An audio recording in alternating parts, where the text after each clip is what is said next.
Hoje vim aqui rapidinho falar sobre a vacina contra a varicela e contra a herpes zoster. A vacina disponível no Brasil é a vacina de vírus atenuado, aplicada na via subcutânea em 2 doses e pode ser aplicada a partir de 1 ano de idade. Então, a pessoa toma a primeira dose e se a pessoa tiver menos de 13 anos de idade, depois de 3 meses da primeira dose, ela já vai tomar a segunda dose. E se a pessoa tiver mais de 13 anos ou se for adulta, ela já pode tomar a segunda dose ali depois de 1 mês da primeira. Nesse calendário de vacinação que é usado nos postos de saúde, a primeira dose da vacina contra a varicela, ela é aplicada na criança aos 15 meses de idade. Então é aplicada a tetraviral, que além de proteger contra a varicela, ela protege também contra sarampo, rubéola e cachumba. Então, interessante também aqui citar que a vacina, essa vacina contra a varicela, ela também serve para prevenir que uma pessoa sadia, que tenha entrado em contato com alguém que esteja com varicela ou com herpes zoster, que essa pessoa ela se contamine. Mas essa pessoa sadia que entrou em contato com essa pessoa que já está com sintomas, ela tem que se vacinar até 3 dias após esse contato. Ah, doutora, então quer dizer que além dessa vacina servir para a pessoa tomar, para não pegar a doença, se a pessoa já entrar em contato com alguém que tenha a doença, ela pode tomar essa vacina? Principalmente se a pessoa disser: olha, doutora, eu entrei, eu encostei, eu abracei, eu beijei aquela pessoa ali que está com catapora e eu nunca tomei a vacina de catapora e eu também nunca tive catapora. E a gente acaba aqui aplicando até 3 dias após o contato para evitar que essa pessoa se contamine por esse vírus. É interessante também citar que algumas pessoas que já foram vacinadas, elas podem desenvolver uma varicela leve, ou seja, elas podem desenvolver os sintomas de catapora, só que esses sintomas são mais leves, são com poucas bolhas, pode vir associado com uma febre mais baixa do que se realmente a pessoa tivesse com a doença, E também sem complicações graves. Em relação aos efeitos adversos da vacina, é interessante aqui citar que eles são efeitos leves e eles ocorrem assim, com pouca frequência.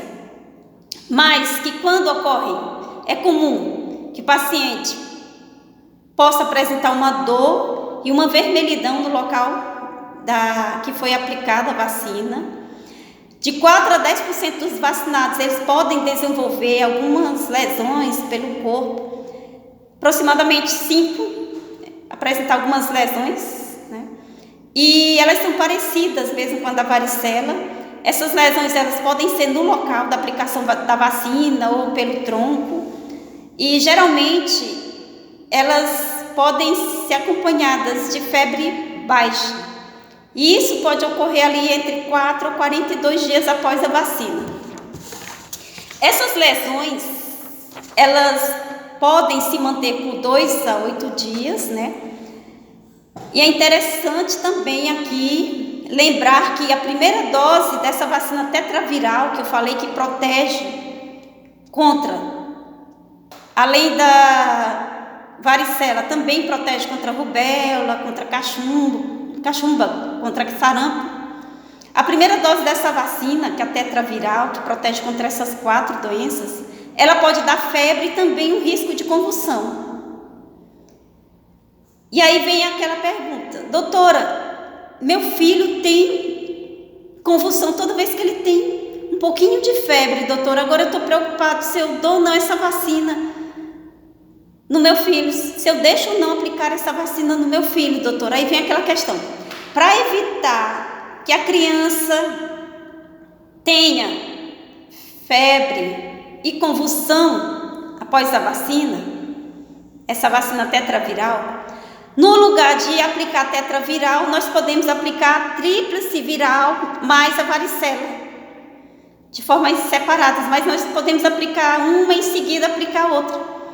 Então, só relembrando, para evitar que a criança desenvolva convulsão febril após a vacina tetraviral, que isso pode ocorrer após a primeira dose da tetraviral, nós podemos aplicar a tríplice viral mais a varicela ao mesmo tempo. E aí também é importante aqui lembrar, doutora, mas não deu para aplicar no mesmo dia, não tem problema, pode aplicar uma e depois de um mês aplicar outra.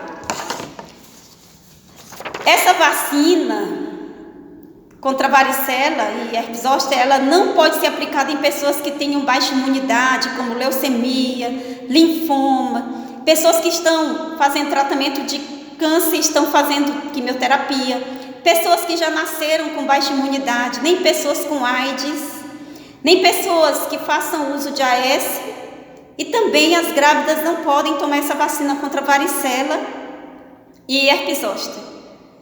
Lembrando que a AIDS é diferente de HIV. Quando a pessoa tem HIV, mas que está com boa imunidade, ela pode tomar a vacina. Agora, quando a pessoa tem AIDS, ou seja, quando a pessoa tem HIV, está com imunidade muito baixa, está com sintomas como febre, fraqueza, mal-estar, diarreia, a pessoa não pode tomar essa vacina. Doutora, e por que não pode tomar? Como eu falei lá no início, essa vacina ela é produzida a partir de vírus enfraquecidos. Então, esse vírus enfraquecido, se ele chegar no corpo de uma pessoa que está com baixa imunidade, ele vai falar: olha, eu não sou fraco não, fraco quem está é essa pessoa aqui. E aí ele começa a fazer a festa no corpo dessa pessoa que está com a imunidade baixa. Por isso que nós evitamos essa vacina em pessoas que estejam com baixa imunidade.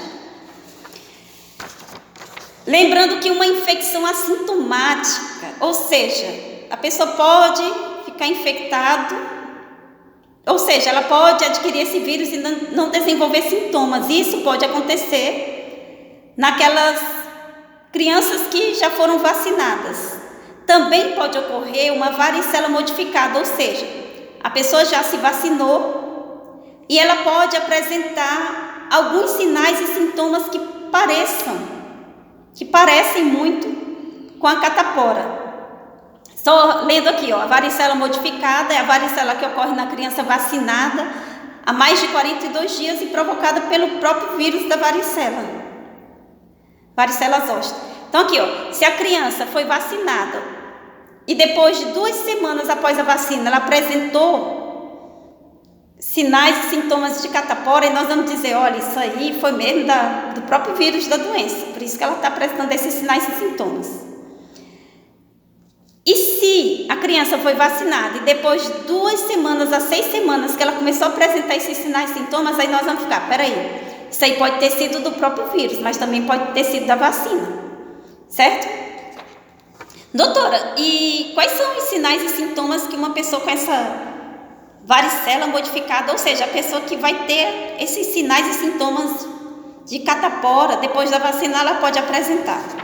Ela pode apresentar umas lesões um pouquinho mais diferentes, assim, do que essa catapora comum, lesões atípicas. Vai ser um quadro mais brando, ela vai ter menos de 50 lesões, ela pode apresentar febre baixa ou ela pode não ter febre. E é importante lembrar que aquelas crianças que foram vacinadas e que apresentaram sintomas que parecem uma varicela mesmo, parece uma catapora, elas também podem transmitir a doença. Então, nesse caso, nós temos que deixar a criança em casa, afastar a criança das creches também, da escola, e elas só podem voltar a frequentar depois que começar a apresentar aquelas crostas nas lesões, aqueles cascões. Doutora, mas e se não tiver bolhas, doutora? Como é que vai aparecer o cascão? Então, nós vamos deixar a criança sem ir para a escola até que a gente observa: não está mais aparecendo nenhuma lesão não, agora dá para ela ir para a escola, certo? Existe também uma outra vacina, que já é separada, que essa vacina ela previne, ela evita que a pessoa tenha herpes zoster. Como eu expliquei nos 2 vídeos anteriores, para a pessoa ter herpes zoster, que é o cobreiro, ela tem que ter tido antes a catapora. Então a pessoa só tem catapora uma vez na vida. E aí o vírus fica escondido lá no corpo da pessoa. E para a pessoa se a pessoa diminuir a imunidade por algum motivo, o vírus aparece de novo. Só que ao invés de ele causar sinais e sintomas de catapora, ele agora que apareceu de novo, ele vai apresentar sinais e sintomas de herpes zoster. Então existem 2 vacinas que previnem, então, ou seja, que evitam que a pessoa tenha herpes zoster. E uma dessas vacinas, a Zostavax, que é de vírus atenuado, ela tem a mesma cepa da vacina lá das crianças, só que ela tem 14 vezes mais vírus. E é importante citar aqui que a vacina da criança, ela não é capaz de prevenir herpes zoster no adulto. Ela também não deve ser aplicada em pessoas com doenças crônicas e nós não devemos usar também essa vacina aqui em pessoas que estejam usando prednisona, pelo menos 20 miligramas por dia, por mais de 2 semanas. Ou alguma medicação equivalente, como Predicin ou algum outro corticoide. Doutora, mas eu queria tanto tomar essa vacina, doutora, porque eu tenho tantos quadros assim de cobreiro, de herpes zoster, de vez em quando eu fico tendo isso, então eu acho muito importante eu tomar essa vacina, mas eu tomo prednisona todos os dias. Então nós temos que suspender a prednisona dessa pessoa que está tomando pelo menos 1 mês, para depois de 1 mês poder aplicar a vacina que previne contra herpes zoster. A outra vacina que nós temos que previne contra herpes zoster é a vacina recombinante para herpes zoster. Doutora, deixa eu ver se eu entendi. Então, para que vai servir essa vacina que previne contra herpes zoster? Então, o objetivo da vacina contra herpes zoster é aumentar a imunidade do idoso e também com aquela pessoa com mais de 50 anos, que é o grupo que pode tomar a vacina. Então, nós vamos aumentar a imunidade dessas pessoas que vão tomar essa vacina a esse vírus, que já existe lá no corpo da pessoa. E nós vamos prevenir que a pessoa fique tendo quadros de herpes zoster. Só repetir, a pessoa para tomar essa vacina para prevenir contra herpes zoster, ela já tem que ter tido catapora, ou seja, varicela em algum momento da vida. E essa vacina ela vai só servir assim, pronto, vou ajudar a imunidade, sobe a defesa do corpo aí para a pessoa não ficar tendo quadros de herpes zoster. Crianças e adolescentes não vacinados com risco de desenvolver doença grave, elas devem receber imunoglobulina antivaricela zoster até 4 dias após o contato com alguém que tenha varicela ou herpes zoster. Só que para a gente indicar essa imunoglobulina, nós temos que fazer algumas perguntas. Por exemplo, essa criança, esse adolescente já teve catapora, que é a varicela, ou herpes zoster em algum momento da vida? Não, nunca teve. Então é importante mesmo fazer imunoglobulina. O contato que essa criança teve aí com essa pessoa que está com a varicela pode causar uma doença? Sim, ela foi lá, ela beijou, ela abraçou, ela esfregou no olho. Mas essa criança, esse adolescente, tem algum risco de ter alguma complicação por causa dessa varicela ou desse herpes zoster que ela pode pegar? Tem sim. Então, nesse caso aqui, nós vamos indicar imunoglobulina. Doutora, mas me explique melhor, quem são as pessoas que têm indicação para essa imunoglobulina?